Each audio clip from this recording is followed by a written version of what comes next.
Hola a todos y bienvenidos a Triálogos, la tertulia sin tertulianos. Esperamos que disfrutéis de este episodio.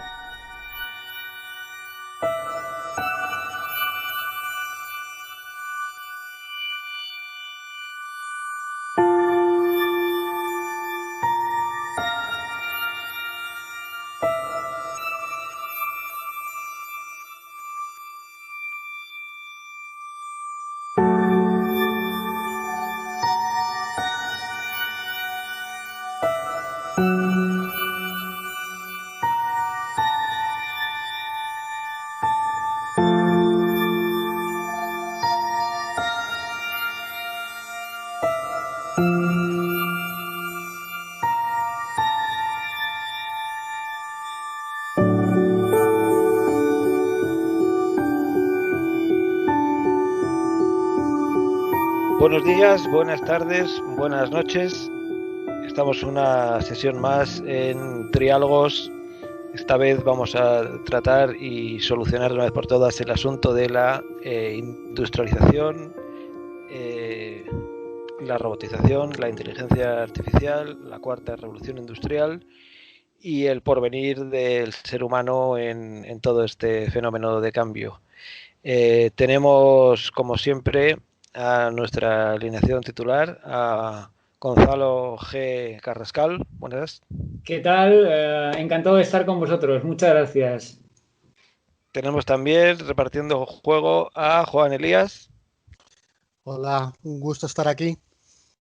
Y yo mismo, encargado de dar el paso a cada uno de los colaboradores, Miguel Pérez de Lema. Esta vez tenemos a José Carlos Cámara, no solo lejos, sino además desplazándose.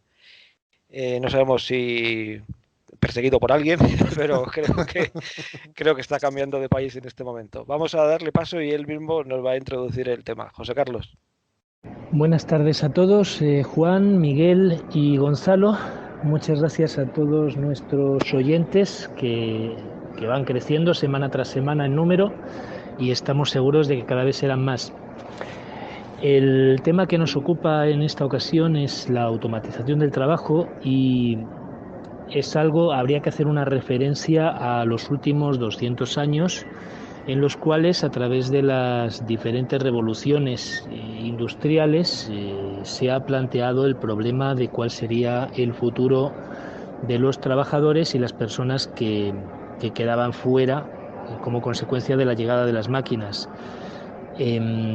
Centrándonos en el presente, la automatización, la robotización es algo presente pero no tan moderno como nos creemos, pues este asunto ya se viene trabajando desde la década de los años 50. La Organización Internacional del Trabajo ha emitido un documento titulado El futuro del trabajo. Es un informe de la Comisión Mundial sobre el futuro del trabajo. Y en este trabajo valga la redundancia, pues lo he mencionado por cuarta vez, en este documento se menciona el tecnopesimismo, que es algo que ya viene, como digo, de largo. Sin embargo, estas disrupciones originadas por la actual oleada de cambios tecnológicos pueden entrañar consecuencias distintas e involuntarias a las anteriores en lo relativo a la distribución del dividendo tecnológico. Hay estudios de la Universidad de Oxford, de PricewaterhouseCoopers, de la propia OIT, McKinsey, OCDE, Roland Berger y Banco Mundial, en las que estiman una reducción del número de trabajadores. Por ejemplo, el 47% de los trabajadores de Estados Unidos corren el riesgo de que sus puestos de trabajo se automaticen. El 38% de los puestos de trabajo en Estados Unidos de América, el 30% en el Reino Unido, el 21% en Japón y el 35% en Alemania están amenazados por la automatización, según Pricewaterhouse, y así existen diferentes cifras más o menos aterradoras, pero en cualquier caso todas estiman un mínimo de un 30% de personas que corren riesgo de perder sus empleos como consecuencia de este fenómeno. Sin embargo, explica la OIT, hay que interpretar estas estimaciones con mucha cautela, ya que muchos de estos estudios examinan la probabilidad de que un puesto de trabajo pueda automatizarse, no la probabilidad de que ese puesto de trabajo vaya a automatizarse necesariamente. De acuerdo con los costos financieros asociados a la adopción y aplicación de tecnologías avanzadas, es probable que la diferencia entre lo que pueda ser y lo que vaya a ser termine siendo muy notable, en particular en los países en vías de desarrollo. Por otra parte, la eliminación de tareas específicas no significa necesariamente que ese puesto desaparezca, simplemente los trabajadores tendrían que adaptarse a nuevos entornos laborales en los que se trabajaría junto a máquinas inteligentes y robots colaborativos. En definitiva, concluye este documento, es posible que algunas de las estimaciones sean exageradas. Por otra parte, se considera también posible que las transformaciones tecnológicas entrañen una reducción de los costos en la prestación de servicios, lo cual los haría más accesibles a un grupo mayor de consumidores. Asimismo, el envejecimiento de la población, la expansión de la clase media a escala mundial y los cambios en el estilo de vida, unidos a la incorporación de la mujer al mundo del trabajo, siguen generando una creciente demanda de servicios, en especial en lo que se refiere a economía de los cuidados, y en consecuencia es probable que el crecimiento del empleo pueda venir del sector servicios en los próximos años. En otro orden de cosas, me gustaría citar el trabajo de Andrés Oppenheimer. Él es editor del periódico Miami Herald, es colaborador también de la CNN y tiene una larga trayectoria en el mundo del periodismo. Él elaboró el libro Sálvese quien pueda, en el que de una manera bastante didáctica entrevista a diferentes expertos de muchísimos sectores.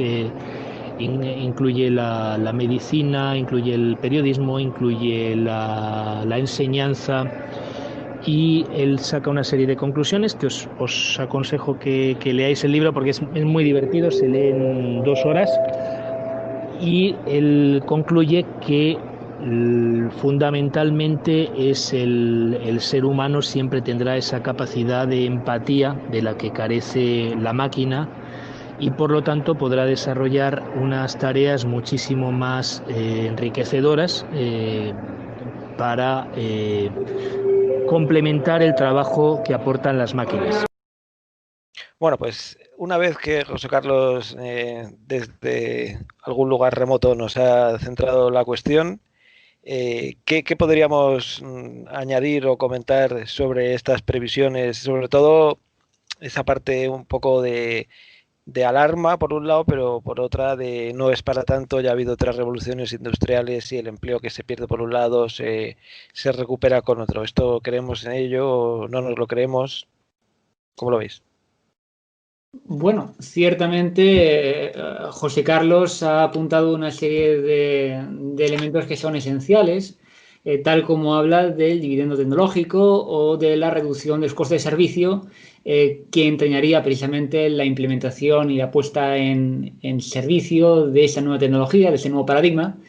Y en sí mismo, ese cambio de paradigma no es más que una modificación de un entorno laboral en el que realmente lo que se está poniendo en duda y lo que realmente supone para nosotros la mayor incertidumbre no es tanto la modificación del paradigma, sino el modo con que las relaciones, que esa relación de paradigma nuevo puede cambiar, y el modo con que nuestra apuesta ética hacia ese cambio puede llegar a afectarnos. Cuando hablamos de dividendo tecnológico o el modo con que se pueden gestionar esa reducción de costes de servicio, y hablamos sobre esos 2 puntos como algo esencial y que apunta José Carlos, realmente lo que estamos preguntándonos es cómo demonios vamos a gestionar éticamente esa opción y esa alternativa que ese nuevo paradigma tecnológico nos abre en el horizonte, y el modo en el que esa apuesta puede ser encarrilada o no éticamente y redundar en el beneficio mayor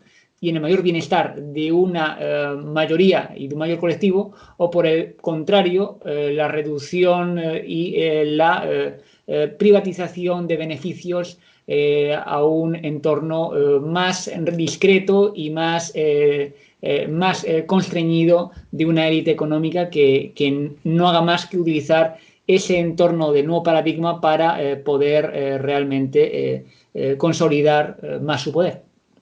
Al final es un elemento de carácter ético lo que está puesto en juego, más allá de lo que es la creación de una nueva tecnología. Estoy de acuerdo con Gonzalo. El problema no es, el problema no es el cambio de paradigma tecnológico, que ya ha habido muchos desde que salimos de las cavernas, y tampoco la humanidad ha seguido avanzando sin esperar el apocalipsis. El problema es que este cambio de paradigma tecnológico no se traslade a otros ámbitos, como por ejemplo sería la política. Es decir, hemos cambiado el paradigma tecnológico, pero no hemos cambiado el paradigma político. Seguimos con unos partidos políticos y unas élites políticas más propias del siglo XIX probablemente que del siglo XXI. Mientras lo preocupante no es el cambio o la cuarta revolución industrial, la digitalización, la mecanización del mercado laboral. El problema es que no tenemos unas élites que estén capacitadas para dirigir, orientar o cuanto menos no echarlo todo a perder en estos momentos. La duda es si esas élites, que probablemente no sean políticas, sino económicas y puramente tecnológicas, sí estén ya dirigiendo el proceso y sean ellos los que nos van a llevar a donde más les convenga. Por supuesto, siempre todo descubrimiento cuenta con unos procesos no solamente de invención, sino obviamente de control y, por supuesto, de gestión de ese conocimiento.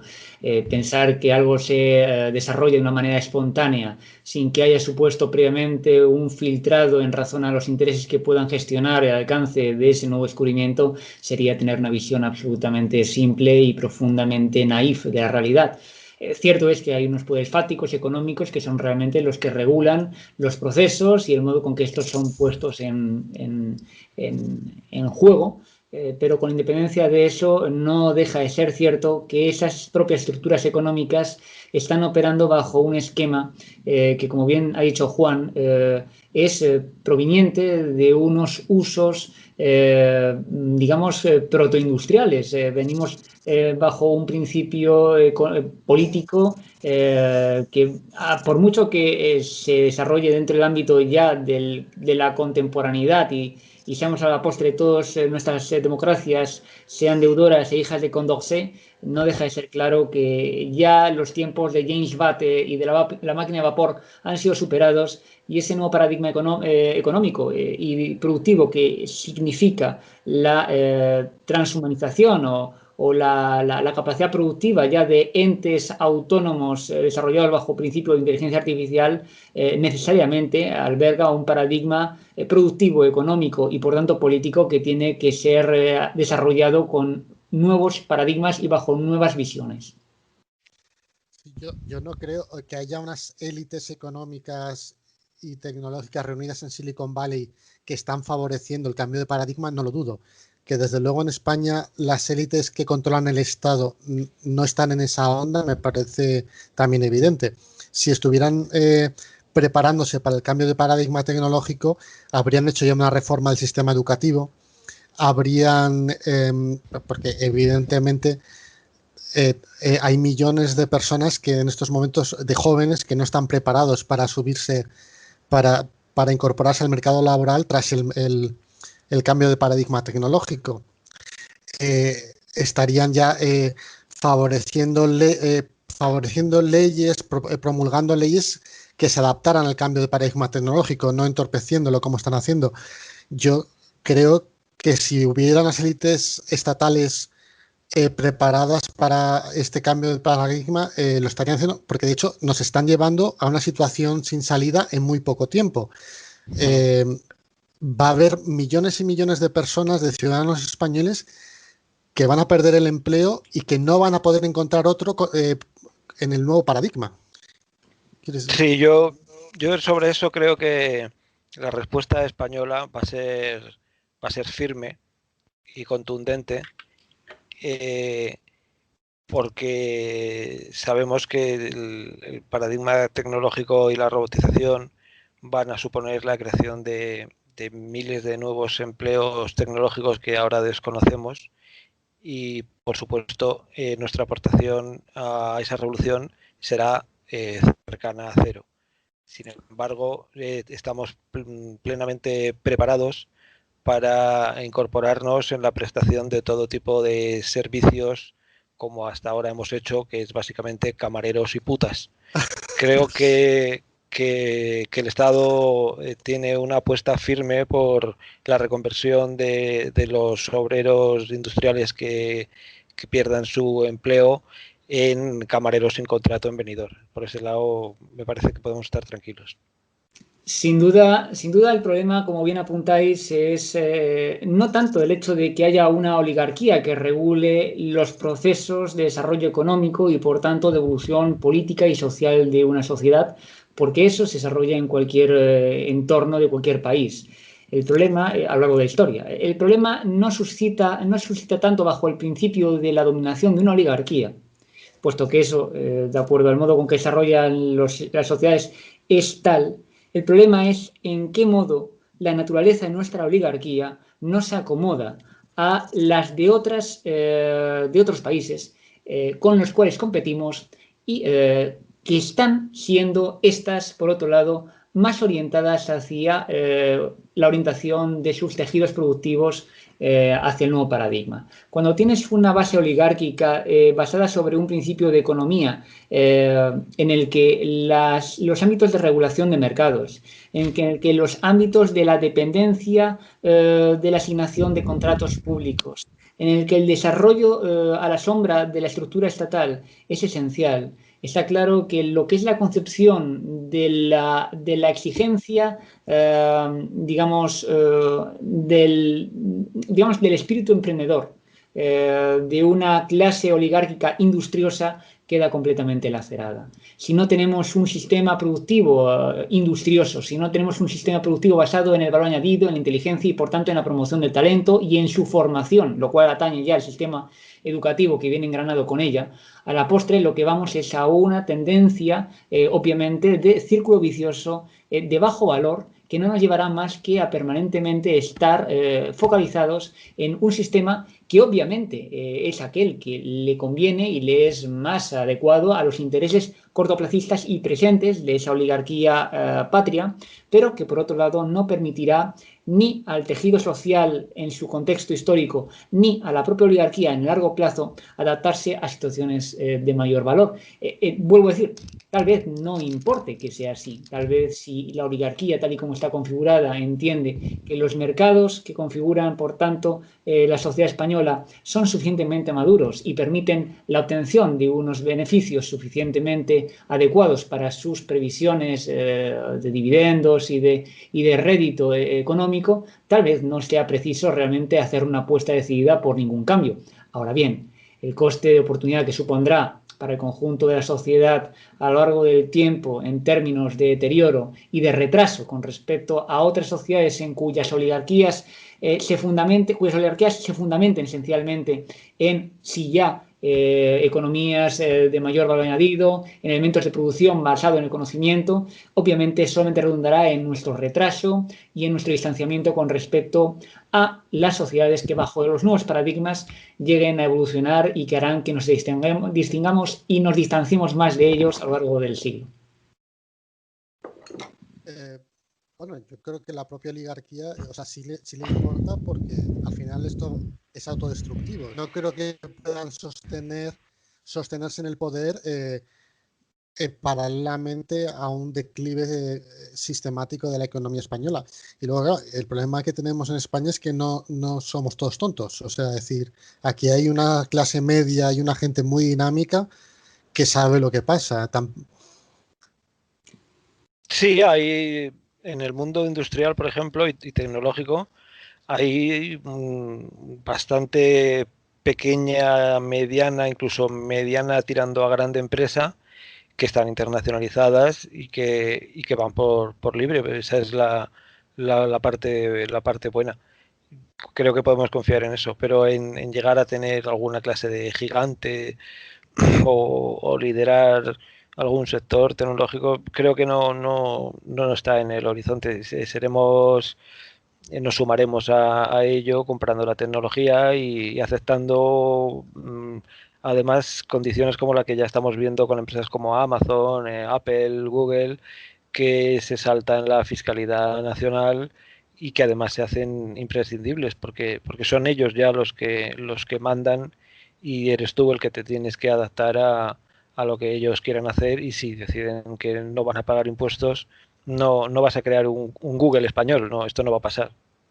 Hombre, ciertamente resulta siempre dificultoso pensar en un cambio, sobre todo cuando ves que la actitud sistemática es la de redundar en el esquema que está ya establecido. Quiero decir, frente a situaciones y decisiones estatales de alto alcance, como hemos visto la decisión de Francia y de otros países de llegar a hacer inversiones de 100.000 millones de euros para conseguir realmente adaptarse al salto digital, a lo que es el desarrollo realmente de una economía en el que la automatización y la inteligencia artificial sean plenamente desarrolladas y dirigidas y desarrolladas desde una concepción nacional, concreta y propia, en la que formas parte no solamente eres un individuo que desde tu butaca nacional concreta, presencias como la historia se desarrolla, sino que realmente esos países han decidido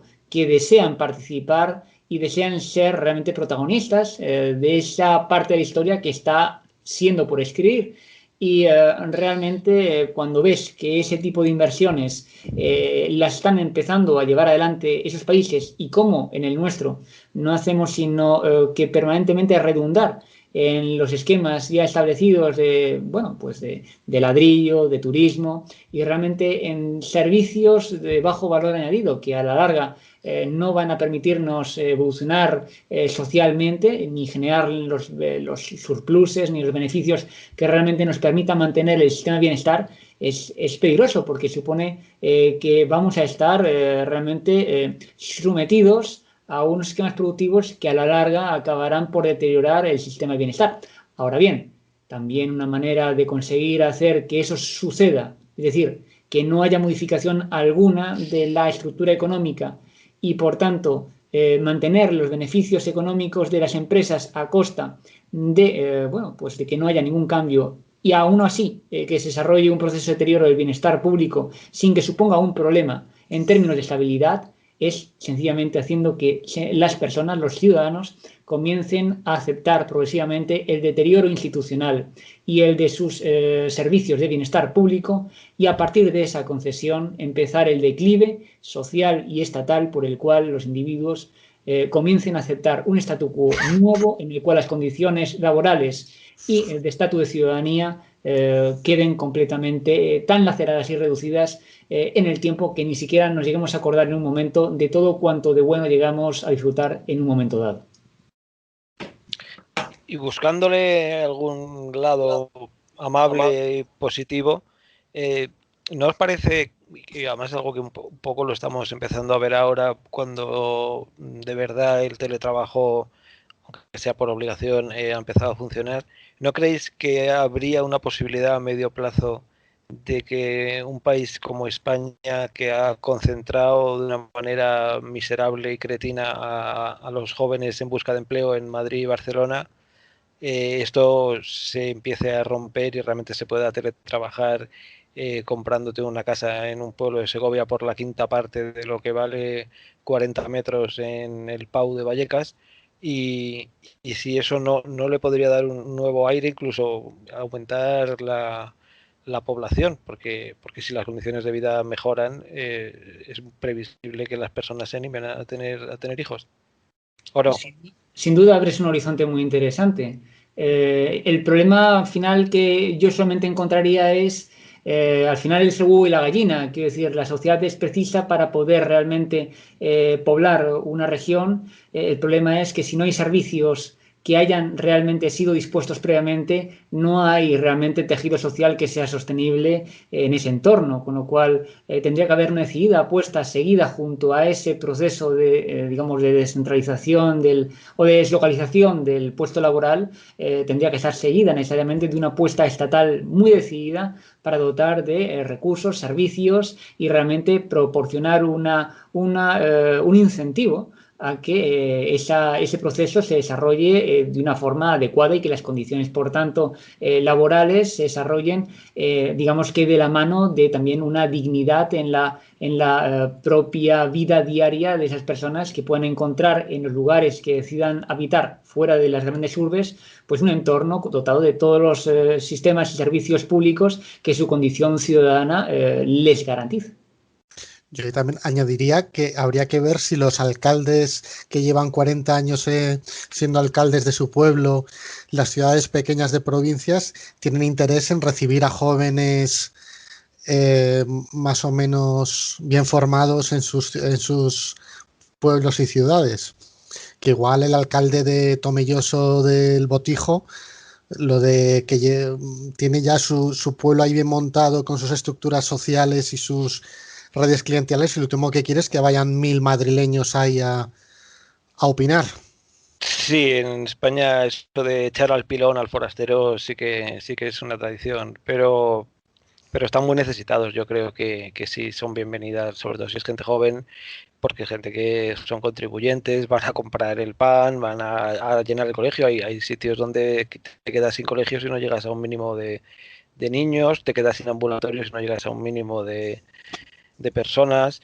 Creo que están tan necesitados y de hecho puedes llegar a ser la mayoría en muy poco tiempo. En cuanto tú metes 10 familias en un pueblo de Castilla y León, ya es mayoría. Yo en este caso sí que opino que eso va a empezar a ocurrir.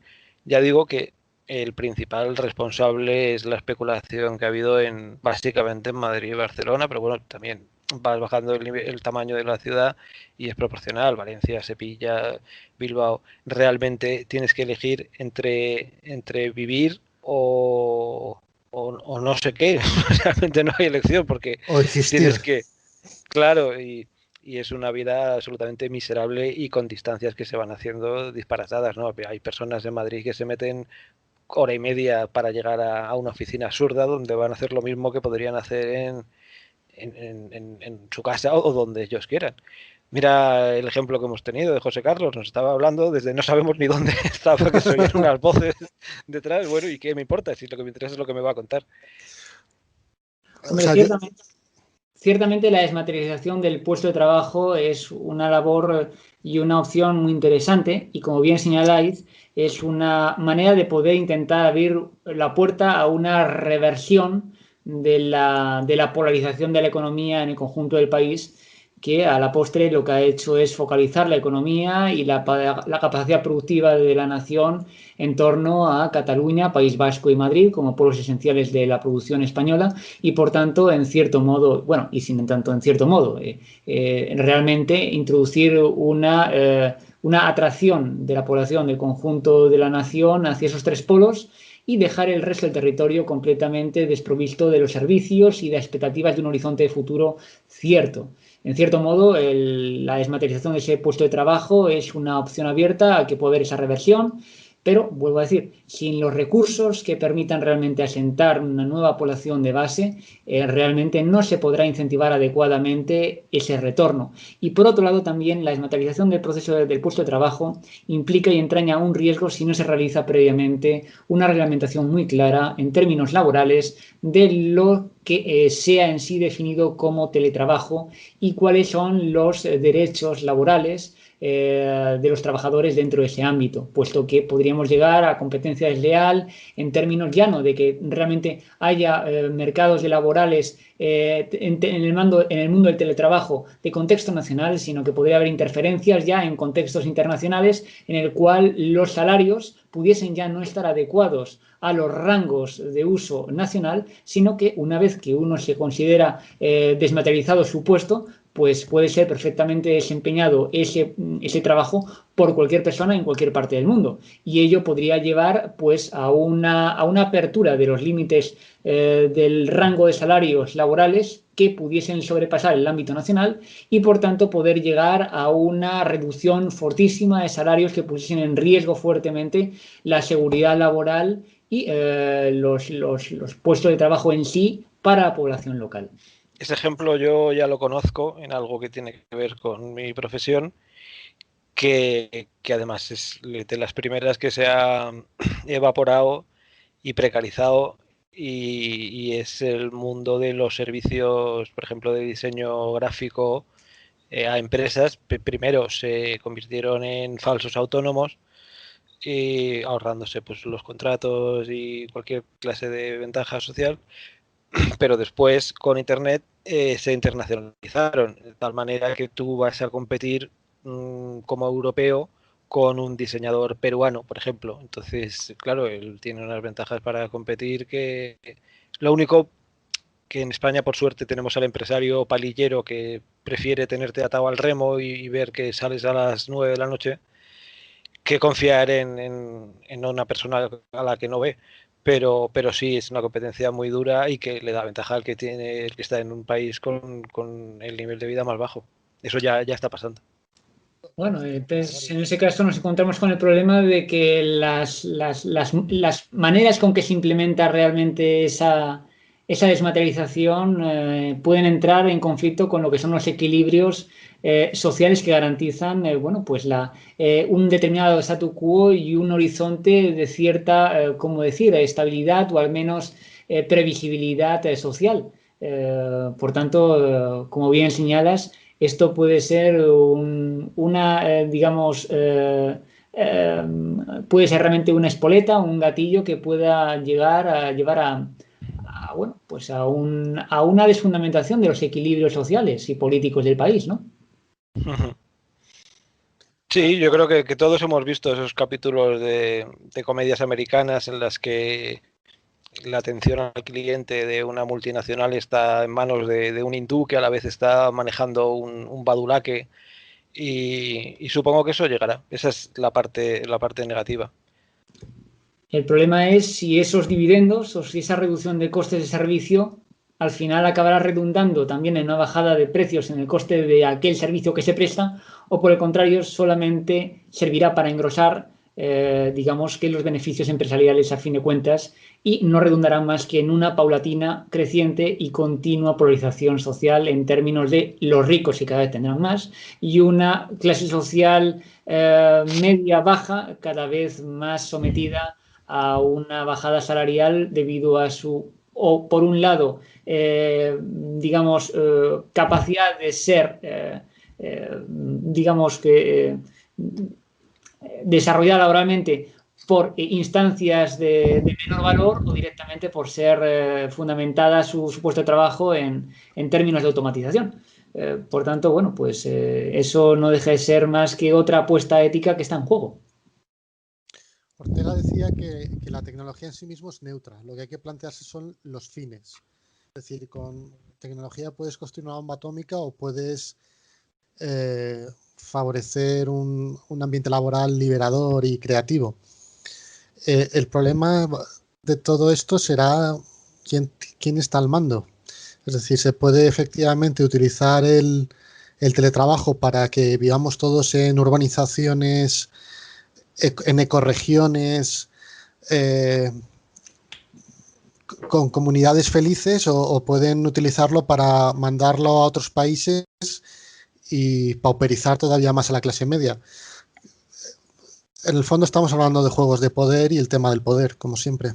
Así es una apuesta ética. De por sí, por eso os quería también introducir, si me permitís, en razón a, ya trascendiendo lo que es el mero nicho del teletrabajo y volviendo un poco a lo mejor al elemento marco más amplio del que nos había introducido José Carlos, de la automatización y la robotización, quería introducir las 3 leyes de la robótica que sentenció en su día, en el año 42, creo recordar, Asimov, cuando dicen, 1, un robot no hará daño a un ser humano ni por inacción permitirá que a un ser humano, perdón, ni por inacción permitirá que un ser humano sufra daño.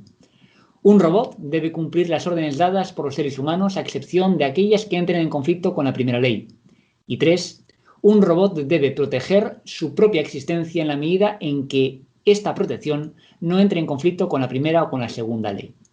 Es decir, la base fundamental sobre la cual se establecía el marco ético de la robotización, según Asimov, se basaba sobre la inmutable figura del deber de garantizar la integridad humana.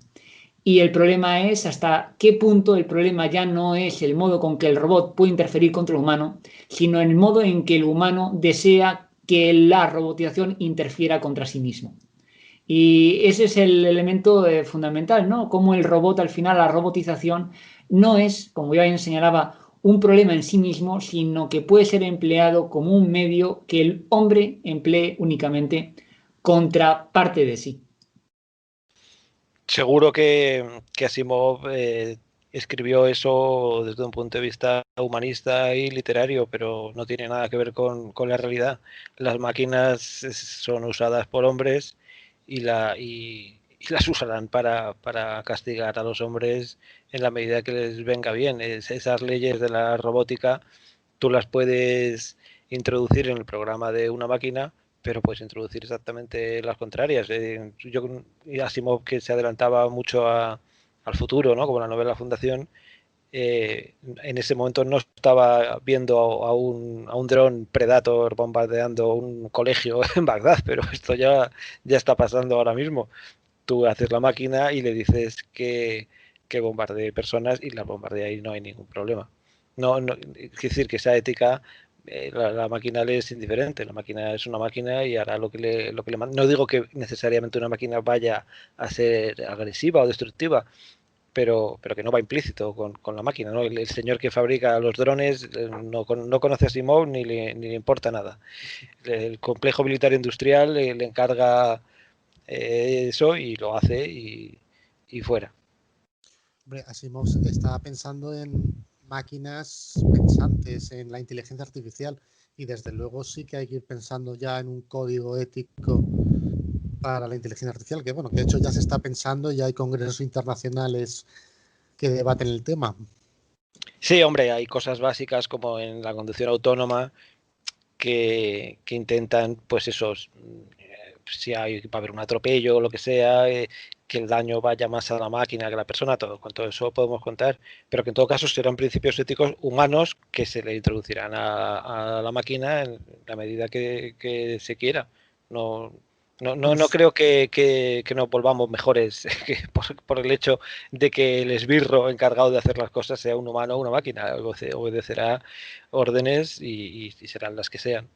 Sí, sin duda, pero yo creo que lo que apuntaba Asimov, y yo creo que indicaba eso Juan, es al final el modo con que la máquina no es digamos que no es una extensión del humano, sino que es el espejo en el cual se mira. Quiero decir, a la postre, cuando está desarrollando la máquina, lo que está estableciendo son los principios éticos sobre los cuales fundamentas tu propio margen de actuación. Y el modo en el que finalmente, el modo con que dejas que esa máquina corra y que se implemente ese software y ese pseudocódigo, no es más que la expresión de la apuesta ética del diseñador o de aquel que define que ese diseño tiene que sacar y salir adelante. Hablabas antes de la conducción autónoma. De por sí es que tampoco está garantizado, o sea, no existe un principio de ética inmutable sobre el cual fundamentar esa actuación. De hecho, entre las sociedades occidentales y orientales, en una serie de supuestos y escenarios concretos, existe precisamente esa diferencia y esa no linealidad y no orientación clara de cuál sería la decisión a tomar. Porque, por ejemplo, entre un niño y un anciano, en un caso de atropello, claro, en función de cuál sea la sociedad, si primas más un perfil de persona con edad o si primas más al infante, define claramente un determinado ámbito de desarrollo cultural del cual esta apuesta es fruto. Y, de hecho, es lo que define precisamente que seamos diferentes culturas y diferentes civilizaciones, y fruto de ello precisamente es que nuestros productos sean reflejo de diferentes expresiones del modo con que nos comportaríamos ante diferentes sucesos. Por tanto, el problema ya no es la robotización, sino en qué medida no existe una posibilidad única de definir la robotización en sí misma, sino que la robotización será la expresión cultural de un hecho histórico humano dado en un espacio del tiempo y en una concreción espacial y geográfica muy definida, porque más allá de eso no hay tampoco un consenso único acerca de cómo actuar bajo cualquier condición. En Corea del Sur ya hay leyes, o sea, el Parlamento ya está aprobando leyes de robótica, ¿no? O sea, ya hay un código legal que afecta a los robots. Hablando de distintos países y distintos enfoques. No lo conozco eso. Sí, pues en Corea ya están promulgando leyes que regulan el uso de robots. El problema, como bien señales, es que al final, ¿quién impone la ética? Al final, la ética no deja de ser más que una perspectiva de la realidad que al final, si pretendemos extenderla, se basa únicamente sobre la supremacía de un poder de mayor orden. Quiero decir, nuestra ética no es más que la expresión de un poder que define una extensión de dominio sobre el cual proyecta este, y todos los que estamos sometidos a ese poder vivimos conforme a esa doctrina y a esa perspectiva de la realidad, y por tanto nuestra conducta se amolda a ese canon. A la postre, cuando hablemos de robotización, no creo que podamos tampoco trascender los límites que el poder impone y por tanto el modo con que es posible que realmente no podamos definirnos en términos de una abstracción única. Es decir, la ética humana no es única ni mucho menos y viene impuesta en razón a las diferentes perspectivas y los poderes que cada una de esas representan. Por tanto, yo os preguntaría si acaso pensáis que se puede llegar a la definición de una ética humana mínima sobre la cual proyectar el modo con que esa nueva tecnología ha de conducirse y ha de comportarse. Se tendría que plantear, desde luego, la tecnología no conoce fronteras. La repercusión que puede tener la tecnología no es global, sin duda alguna. Es decir, no un experimento con nanopartículas puede salir mal en Taiwán y afectarnos a nosotros. Pues sí, desde luego tendría que empezar a hablarse de una ética mundial con respecto al uso de la tecnología. Sin embargo, ¿es posible lograr eso bajo un principio de consenso cuando nos damos cuenta que realmente en el ámbito de las naciones la fuerza es el único elemento que realmente garantiza la imposición y aceptación de determinados valores? La dialéctica de estados. Sobre todo esta parte, yo creo que puede venir bien introducir un punto de vista muy radical y diferente, que consiste no tanto en plantearse estas posibilidades si se puede llevar hacia un lado más ético, mejor o peor, sino un punto de vista fatalista y negativo con respecto a la tecnología que existe a nivel político todavía marginal, pero que tiene bastantes defensores. El caso más radical, quizás no sé si el primero, pero el más conocido fue de Theodor Kaczynski, una bomber que obligó a que se publicara su manifiesto de la sociedad industrial y su futuro. En este manifiesto él viene a decir que la maldad de la tecnología está implícita en su propio desarrollo, que no hay manera de controlarla para que evolucione hacia algo beneficioso, porque cada vez se va haciendo más fuerte y más aplastante. Si os parece bien, os leo muy rápidamente los 3 primeros puntos de la introducción del manifiesto, que yo creo que aclaran esto. Dice: La revolución industrial y sus consecuencias han sido un desastre para la raza humana. Ha aumentado enormemente la expectativa de vida de aquellos de nosotros que vivimos en países avanzados, pero ha desestabilizado la sociedad, ha hecho la vida imposible, ha sometido a los seres humanos a indignidades, ha conducido a extender el sufrimiento psicológico y, en el tercer mundo, el sufrimiento también físico, y ha infligido un daño severo en el mundo natural. El continuo desarrollo de la tecnología empeorará la situación, ciertamente someterá a los seres humanos a grandes indignidades e infligirá gran daño en el mundo natural. Probablemente conducirá a un gran colapso social y al sufrimiento psicológico, y puede que conduzca al incremento del sufrimiento físico incluso en los países avanzados. Punto 2 dice, el sistema tecnológico industrial puede sobrevivir o puede fracasar. Si sobrevive, puede conseguir eventualmente un nivel bajo de sufrimiento físico y psicológico, pero solo después de pasar a través de un periodo de ajuste largo y muy penoso, y solo con el coste permanente de reducir al ser humano y a otros muchos organismos vivos a productos de ingeniería y meros engranajes en la maquinaria social. Además, si el sistema sobrevive, las consecuencias serán inevitables. No hay modo de reformar o modificar el sistema, así como prevenirlo de privar a la gente de libertad y autonomía. Y el tercer punto dice, si el sistema fracasa, las consecuencias aún serán más penosas. Pero cuanto más crezca el sistema, más desastrosos serán los resultados de su fracaso. Así que si va a fracasar, será mejor que lo haga antes que después. Evidentemente estamos hablando de una persona con graves problemas mentales, que es difícil sumarse a su teoría, pero sí encaja con los planteamientos, por ejemplo, de los luditas y los neoluditas, y con cierto tipo, por ejemplo, de ecologistas radicales que creen que no se puede convivir con la tecnología porque esta llega a un punto que probablemente ya hemos pasado, en el que deja de servir al sistema humano y es el humano el que tiene que adaptarse incluso a un nivel físico con la filosofía del transhumanismo, por ejemplo, a lo que la tecnología le impone. Y también una cosa que dice Kaczynski que a mí me interesa mucho y que no podemos saber si ocurrirá o no, pero es muy interesante a nivel distópico, es que fenómenos tecnológicos, por ejemplo, como la inteligencia artificial, que ya no está en el 5G, sino que ahora que se lanza el 5G, los ingenieros lo que trabajan es en el 6G y proponen sistemas tan complejos en los que ya no existe la posibilidad de revertirlo de forma humana, solamente las podrá manejar una inteligencia artificial, como por ejemplo en la Agenda 2030 europea se propone la ciudad conectada, en la cual la mano humana es casi mejor que intente no meterse porque no va a ser capaz de coordinar todos esos sistemas que están entrelazados por la inteligencia artificial.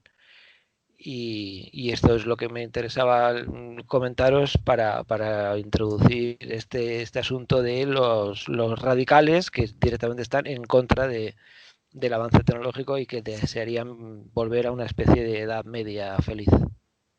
Es que ese es el problema, es el relato. Y el relato siempre es problemático. La pretensión de encontrar una especie de Arcadia ficticia sobre la cual volcar todos los voluntarismos y todos los delirios que seamos capaces de concebir con nuestra imaginación. Y ese es un problema esencial, porque lo que demuestra este individuo, Unibomber, o su relato típico, casi de carácter adamista, es el hecho de pensar que el humano y el robot son cosas distintas. No, el robot es la expresión del humano. Y lo que el robot haga no es más que expresión de la pulsión de lo que en sí Freud ya llamó la pulsión asesina de lo que no deja de ser un simio pelón absolutamente fundamentado en el deseo de la sangre y en el de matar. Creer que el mal es el robot y no lo que nosotros como humanos, como especie, portamos en el interior, y que solamente la razón es capaz de depurar para alejar la bestia que portamos en nosotros, es yo creo que el error de primer nivel, querer volcar el principio de la imagen de la bestia en el artificio, cuando es el creador del artificio, el artesano, realmente el que aporta. Sí, no hay un ser humano pretecnológico. El ser humano es tecnología. El ser humano no aguantaría, nosotros no aguantaríamos 2 días en plena naturaleza, moriríamos. No hay una separación del ser humano y la tecnología, y hablar de la tecnología como algo malo, intrínsecamente perverso, es un sinsentido. Es como si la tecnología es mala, el ser humano es malo. Así es. Sí, Como tú bien dices, es que el artificio es la característica esencialmente humana. Yo creo que eso es muy difícil darle vueltas porque está muy claro. Pero yo sí veo algo interesante en esta idea de la revolución industrial primero, pero sobre todo la postindustrial y la cuarta revolución, en la que, como dice este hombre del manifiesto, sí que puede llegarse a un momento en que la tecnología deja de ser una herramienta y es el ser humano el que se convierte en una herramienta de la tecnología. A mí me parece que no es que yo crea que eso es así tal cual y haya que volar un avión, pero sí me parece que es algo a tener en cuenta a partir de ahora y ver si vamos en esa dirección y ver si se puede echar el freno de mano, porque yo no descarto una generación de aquí a X, 1, 2, 3 de personas que se empiecen a hacer implantes no sé, de memoria, en la vista, cosas que yo espero no ver, pero no me sorprendería que ocurriera. Bueno, en parte ya pasa, ya existen brazos, gente que ha perdido un brazo en un accidente y le han puesto uno mecánico. Los implantes ya existen. No, pero eso es una cosa que sustituye a una mano y además es mucho peor. Yo me refiero a amplificar la capacidad humana, al ponerte más gigas de memoria, al ponerte todo Google dentro de tu memoria, a tener mucha más fuerza de la que tiene un humano con la obligación de encajar en ese sistema. Y poniendo el ejemplo muy burdo y muy sencillo, ya, por supuesto, no es a nivel fisiológico, pero sí es a nivel casi fisiológico para un adolescente. Si tu teléfono móvil, que ya es prácticamente una parte del cuerpo, no se actualiza cuando el industrial te dice que se tiene que actualizar, simplemente no puedes vivir en sociedad porque ya no vas a poder comunicarte, ver las cosas, recibirlas, bajarte la siguiente aplicación. Y por ahí yo creo que hay algo de intuición que no es una locura.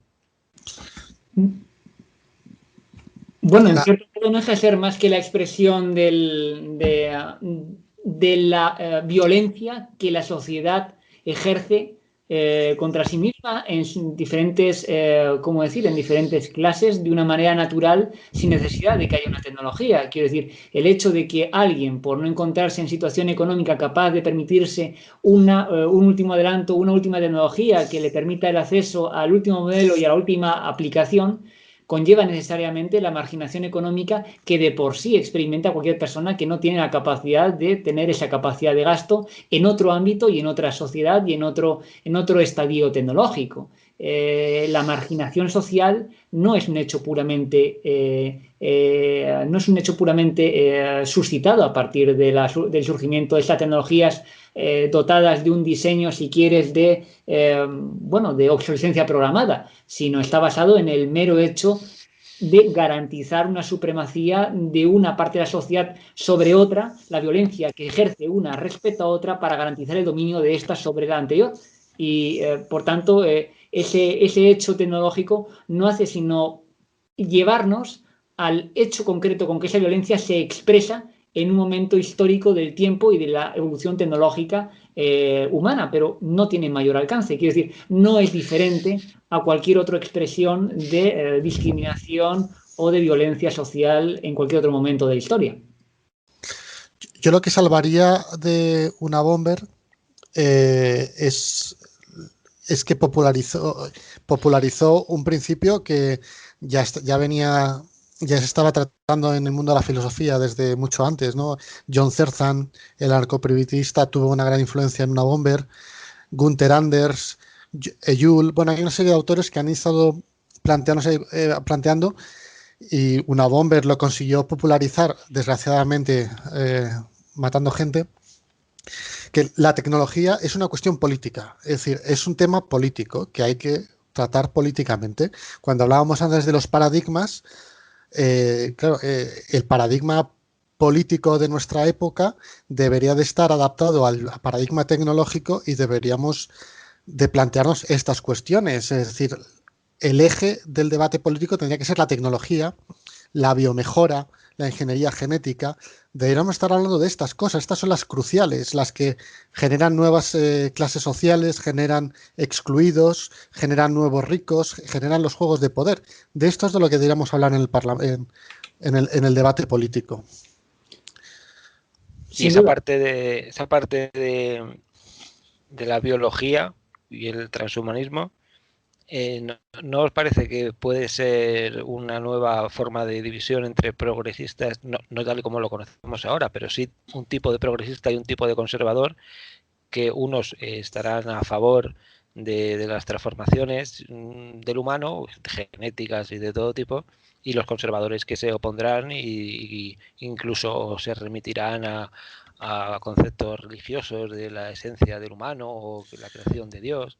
Eso, hay un sociólogo norteamericano que se llama Steve Fuller, que dice que la política pronto girará en torno a dos ejes, el de los precautorios y los proaccionarios, que son, digamos, dentro de un grado, en distinto grado, los partidarios de las biomejoras y de todos los avances tecnológicos y los refractarios al uso de las nuevas tecnologías.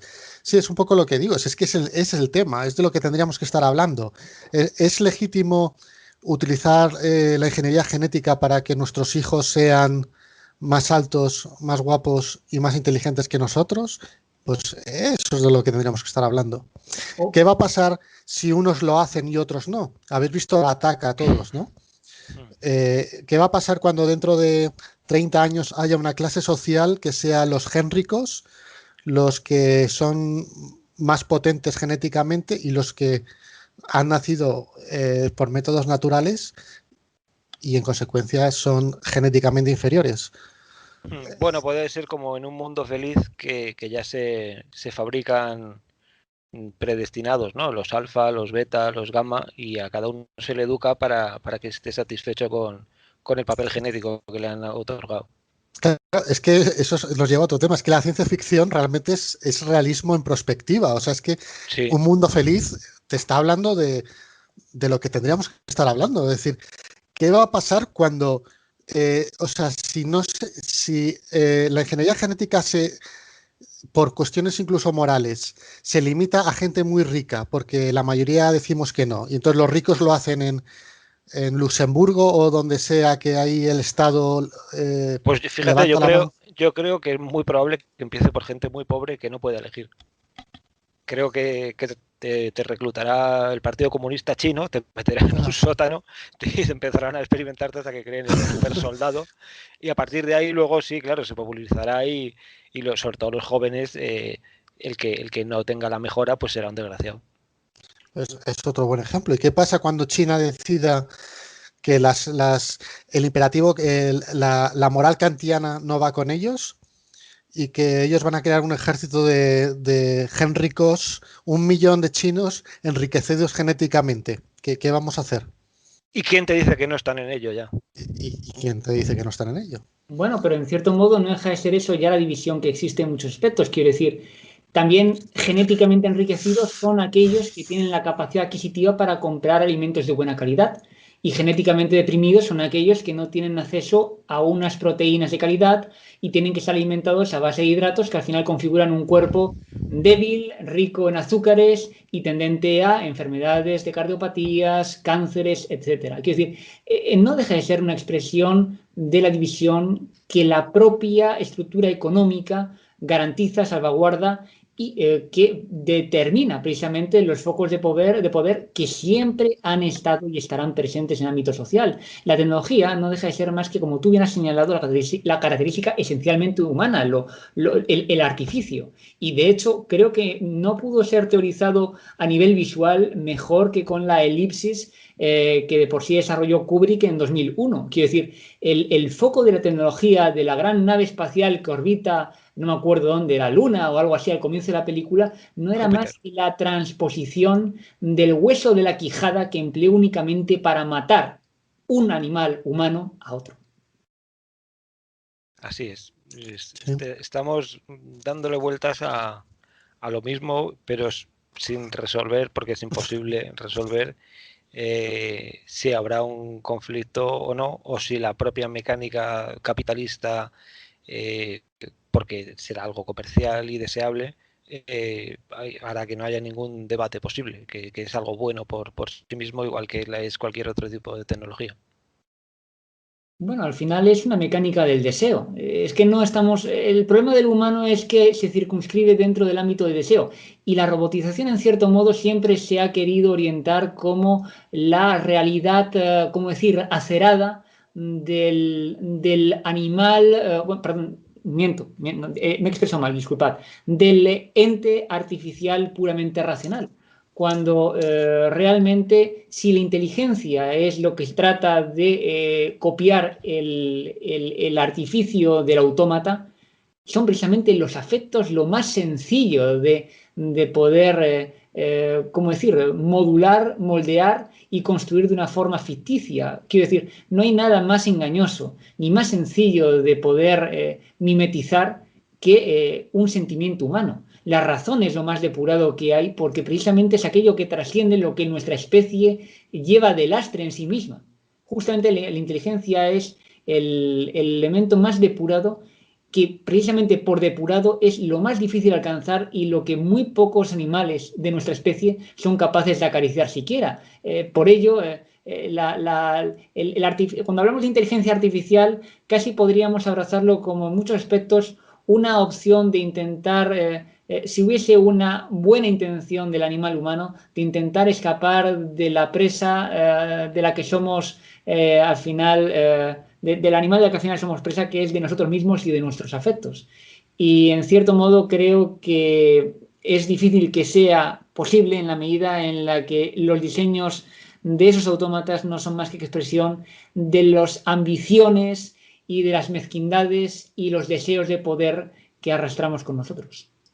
Gonzalo, eso contradice un poco también a los teóricos modernos que están estudiando el tema de la inteligencia artificial. De hecho, ellos más o menos dicen todo lo contrario. Es concebible que haya una máquina que piense que sea mucho más inteligente que los seres humanos y una inteligencia en su sentido lógico, pero que difícilmente sea capaz de experimentar pasiones humanas porque no tiene carne. Bien, pero en la medida en la que entendemos que los afectos no son más que moduladores de la potencia de nuestro pensamiento, quiero decir, la alegría o la tristeza no son elementos más que modulan nuestra capacidad de pensamiento. Si sencillamente lo que haces es reducir la capacidad de computación en razón a una orden por la cual dices que algo se ha de sentir triste, o elevarla en razón a un principio de llamarlo alegría, realmente estás copiando a un humano. La inteligencia depurada, constante, permanente y absolutamente abusada es una cualidad tan infinitamente poco humana que prácticamente lo consideramos divino. Eso es muy difícil predecir si llegará, pues, esto de las películas, ¿no? Llegará a haber un robot que pueda llegar a confundir. Eso, como solo puedes suponerlo, yo supongo que es imposible por razones incluso teológicas, pero en la medida en que la mayoría de las relaciones humanas no llegan a ese nivel y se quedan solamente en la utilidad, sí que podrá haber robots con los que sea mucho más fácil de convivir que con ciertas personas. Entonces tenderás a convivir con esa clase de máquina que te da la razón, que si es una máquina sexual, pues siempre estará disponible, que cocinará muy bien. Pero en fin, nunca te va a desear como te desearía un ser humano. Es claro, pero ese ya es un nivel superior que es el humano, pero que ese tipo de relación humana la vas a tener en la realidad con muy pocos humanos y siempre será preferible, pero que la mayoría de contactos, no sé, con la cajera del supermercado o con el autobusero, pues probablemente ganaríamos mucho si fuera una máquina. Pero... Sí. Eso, sabéis lo que es todos el test de Turing, ¿no? Sí. Según los transhumanistas quedan como 10 años para que haya una máquina que pueda pasar ese test, que por si algún oyente no lo desconoce, lo planteó Turing, Alan Turing, el creador más o menos del primer computador moderno, que decía que cuando un humano puede hablar con una máquina sin darse cuenta de que es una máquina y piense que está hablando con otro humano, quiere decir que la máquina habrá alcanzado el punto omega. Pues vamos para allá. En teoría, en 10 años tendremos aquí a otro amigo hablando y no nos daremos cuenta de que es una máquina. De momento es en la parte que fallan más, en la parte de memoria y resolver problemas se ve que eso mejora muy rápido, pero en la parte, por ejemplo, creativa, hay un ejemplo que yo he leído hace poco y es que no consiguen, por más que lo intentan, que un robot entienda el humor, porque el humor es lo más genuinamente humano y lo que requiere más capacidad de verdadera inteligencia humana. Pues que lo consiguieran o no lo sé. Me parece difícil porque para eso habría que tener alguna clase de intención, y una máquina con intención prefabricada es difícil que sea creativa, pero bueno, esto lo veremos. Bueno, es que, perdón, que quería decir que es que precisamente el problema que tú planteas surge de la incomprensión del humano para intentar establecer los patrones en los cuales se basa precisamente, por ejemplo, la ironía.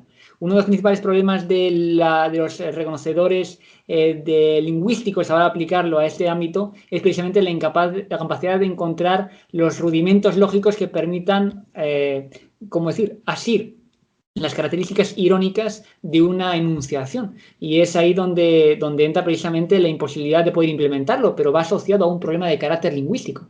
Al final es dar vueltas a la lengua, que no es más que la expresión de la realidad tal como nos viene dada a través de lo que decimos. Y en muchos aspectos ese es el mayor problema, ser capaces de sobreponerse a ese problema. En todo caso, sí me gustaría, hablando del test de Turing y bueno, que me ha hecho recordar un poco el comienzo de Blade Runner, es que no dejamos de dar vueltas cuando hablamos de robótica a la intención precisamente de dominio. Quería sencillamente recordaros que cibernética, aunque lo tengamos considerado como un término asociado a robótica y a elementos de inteligencia artificial, no viene más que de kibernao, que significa dirigir, y por tanto cibernética no es más que el arte del gobierno. Cuando uno realmente establece un proceso de creación cibernética, lo que establece son las pautas sobre las cuales se impone el modus operandi sobre un sujeto al cual se somete. Y por tanto, como la propia lengua, que hablábamos antes de la ironía y de los procesos de comprensión de la misma, es la que en cierto modo delimita un ámbito que no deja de ser sino de dominio y de imposición. Y cómo al final la inteligencia artificial o la robótica no dejan de remitirnos lingüísticamente vía cibernética a la intencionalidad última que tiene este proceso de creación del artificio, que es el del dominio. Eso me recuerda también a que la palabra robot creo que es una palabra checoslovaca o polaca. Eslava. Perdón, de Eslovaquia. Eslovaquia, sí. Que el robot en realidad significa esclavo. Y relacionado con todas las películas y novelas de ciencia ficción sobre los robots y el maquinismo, casi siempre se remiten al fallo, ¿no? Es la perfección que finalmente se demuestra que no es posible y se vuelve al mito del eterno del Prometeo y del humano que cree que puede alcanzar algo que es inalcanzable y se vuelve en su contra y le destruye, ¿no? Pues esto, Prometeo, Frankenstein, Blade Runner, ¿no? Los replicantes van y matan a Bastian y al dueño de la empresa que los ha fabricado. Hay gente como yo que creemos que eso es bueno, que por lo menos el mito siga existiendo. A mí me da esperanza. Los teóricos de la inteligencia artificial te explican, claro, que antes he dicho que la ciencia ficción es realista. Bueno, la ciencia ficción también no es realista y nos confunde. La inteligencia artificial no tiene por qué tener pasiones humanas, no tiene por qué tener voluntad de dominio. La inteligencia artificial puede vivir en una habitación a hacer sus cuentas y que le importemos todos el resto de la humanidad un pito. O sea, es decir, no tiene por qué querer dominarnos como nosotros no queremos dominar a las cucarachas, nos dan igual. O sea, es decir, están ahí y si están fuera de nuestra casa no hay ningún problema. Sí, no. Eso creo que esa parte de la ciencia ficción a mí no me preocupa, no lo veo para nada que vaya a ir en ningún caso por ahí. Lo que me preocupa es que esa inteligencia y esa máquina tenga tanta capacidad que quien la maneja pueda hacer que no te puedas oponer. Ese es el problema. El problema es humano siempre. Ese meollo sí me convence. O sea, Skynet... Skynet en Terminator, como sabéis, decide ella misma que la humanidad le sobra y la arrasa con bombas atómicas. Eso no va a pasar. No es ningún teórico mínimamente formado maneja ese escenario. Ahora, que Saddam Hussein o un Saddam Hussein de turno se meta en el Skynet y la utilice, eso sí. Claro. Ese es el problema. Ese es el problema de los luditas, que algo de razón o algo de interés sí tiene lo que dicen, y es: no vamos a celebrar permanentemente el que la tecnología sea cada vez más poderosa, porque eso también hace que sea más difícil no someterse a ella. Es un problema muy difícil, porque o te sumas o te quedas fuera. Si te quedas fuera es casi peor. Sí, pero someterse a aquel que rige el modo con que esa tecnología es gestionada, administrada y aplicada socialmente. Cuando hablamos de Skynet, y sacabas ese ejemplo, realmente pretendemos dotar de un sentido a ese relato diciendo que ese sistema de diseño humano está dotado de conciencia propia, cuando realmente su fundamentación en caso de que falle es fruto o de una decisión fortuita, de una decisión, quiero decir, premeditada en su diseño, o una acción fortuita debido al error de un sistema. Es decir, el error se puede dar y se puede dar perfectamente como forma parte de cualquier diseño en el cual cualquier elemento no considerado pueda fortuitamente hacer que su función deje de ser adecuadamente desarrollada por el sistema y nos encontremos pues que a lo mejor una fresadora, pues por mucho que sea automáticamente controlada vía control numérico, pues por cualquier problema, por desgaste de una pieza que no ha sido adecuadamente repuesta, por un exceso en el voltaje que alimenta su sistema eléctrico, por incluso en informática cuando hay un problema se dice que hay un bug, ¿no? Un bug, un bug. Un bug es un bicho. Y eso se debe a que una vez hubo un problema en el que se generó dentro de una placa un cortocircuito porque un jodido mosquito se puso por medio, se quedó frito y a partir de ahí pues quemó la placa y no hubo manera de poder sacar adelante el problema, y el problema era ese, el mosquito electrocutado que acabó petándolo todo. El error existe y es una realidad. Ahora, sobre la implementación de un diseño racionalmente desarrollado e implementado, al margen del error, todo cuanto ese sistema da no es más que fruto del diseño que éste tiene. Y por tanto, la consciencia no existe como tal, sino en la medida en la que creemos que algo, por el mero hecho de tener una apariencia humana, está dotada de, ¿cómo decir?, de la falibilidad que los afectos inducen en nosotros. Eso, sobre un diseño al margen de, como dices, la encarnadura humana, que me has dicho antes, no tiene sentido. Por tanto, todo cuanto desarrolla algo que está al margen de la encarnadura humana, si queremos llamarlo así, y esté implementado bajo un diseño definido, que no sea un error, no es más que resultado necesario del diseño que el humano ha hecho para que éste opere de tal o cual manera. Y por tanto, en esa medida, Skynet no es más que la expresión o de un error en su diseño o en una precisamente definida y absolutamente deliberada maldad en el diseño que se puso en funcionamiento. Pero eso en la película no te lo dicen. No, por supuesto, nos llevan a creer en el relato de una consciencia, cuando la consciencia no es más que la afición que el hombre hace de algo que tal vez le sirva para no observar el horror que significa pensar y saber cierto que un hombre ha diseñado algo para sencillamente acabar con todos sus iguales.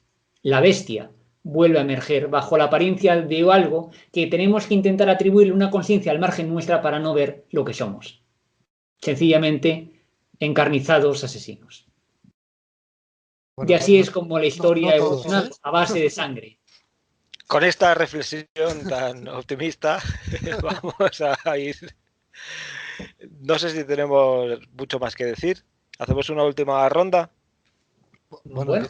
De esto podríamos estar hablando una semana entera, solo haciendo pausas para ir al baño y beber agua de vez en cuando. Ciertamente es un problema. Si fuéramos máquinas no haría falta eso. No, o ni siquiera máquinas. Una vez que la biología sintética nos permita modificar nuestro propio cuerpo, podríamos quitarnos el sistema urinario y seríamos más felices. Mira, a mí eso me da una idea para un posible siguiente tema, y es las novelas de anticipación de Houellebecq, que yo creo que las conocemos. Sí. Bueno, bien. es una opción interesante. Pues, en todo caso, yo creo que la moción de la robótica y del modo con que esto puede modificar el perfil económico y social humano es importante, pero en la medida en la que estemos siempre muy al corriente de saber que todo cuanto se desarrolla no es más que el modo con que el hombre trata de imponer unos sobre otros su dominio. Y mientras no olvidemos eso, yo creo que podremos gestionarlo con un mínimo al menos de conciencia y de cautela a la hora de saber que lo que manejamos siempre tiene una intencionalidad. El tema son los fines. Y el tema, volviendo un poco a Ortega, es que sepamos desear bien los fines. O sea, una vez más, como creo que hemos sacado todos en claro con esta charla, el problema es humano. O sea, es decir, el problema somos nosotros, no son las máquinas. O sea, cuando nosotros sepamos desear bien y tengamos claro los fines de las máquinas, esto va a ser un escenario liberador. O sea, cuando pongamos a las máquinas a trabajar por nosotros y nosotros nos dediquemos a vivir, cuando utilicemos las máquinas para ayudarnos a vivir más años con salud, esto será bueno. Algo bueno va a salir del cambio del paradigma tecnológico. Yo lo veo más o menos igual. Me reafirmo en la idea de que el humano no es capaz de producir ni imaginar nada que es distinto de una metáfora de sí mismo. El problema y el cuidado y la prevención que habría que tener es si las metáforas, cuando pasan de la imaginación a la realidad y son tan poderosas como puede llegar a ser esto, y se usarán mal, no pueden ser definitivas. Pero eso lo verán nuestros nietos. Lo único que lo que has comentado, Miguel, es muy importante, porque es que realmente apreciamos y entendemos el mundo a través de metáforas. Y es justamente ahí donde yo creo que cuando has sacado anteriormente el mito de Prometeo es lo sustancial. El problema de Prometeo es precisamente que dotó del genio, del fuego al humano. Es decir, el autómata se transformó en conciencia no de la realidad, sino de sí mismo. Y a partir de la conciencia de sí, precisamente se volvió, en el términos de la inteligencia, se convirtió en inmortal, en la medida que participa de una inteligencia analítica que le permite comprender la realidad. Prometeo, precisamente, es la expresión última con la cual metaforizamos el modo con que el autómata encarnado en el bicho pelón humano acaba por comprenderse a sí mismo, en realidad, al contexto en el que vive. El problema es que en ningún caso, por mucho que hayamos evolucionado en el ámbito de la conciencia, trascendemos el ámbito de la violencia sobre el cual fundamentamos el dominio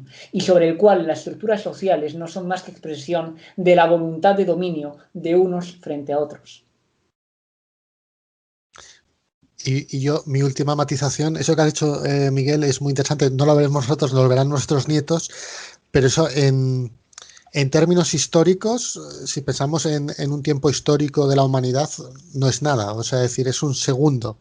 Es decir, el hecho de que igual somos nosotros o son nuestros nietos los últimos Homo sapiens que van a poblar la Tierra, porque lo que va a venir después va a ser otro paso evolutivo, me parece anecdótico si es mañana o dentro de 100 años. O sea, ya hay que irlo pensando porque el tiempo del cosmos no es nada. 100 años, 10 años no es nada.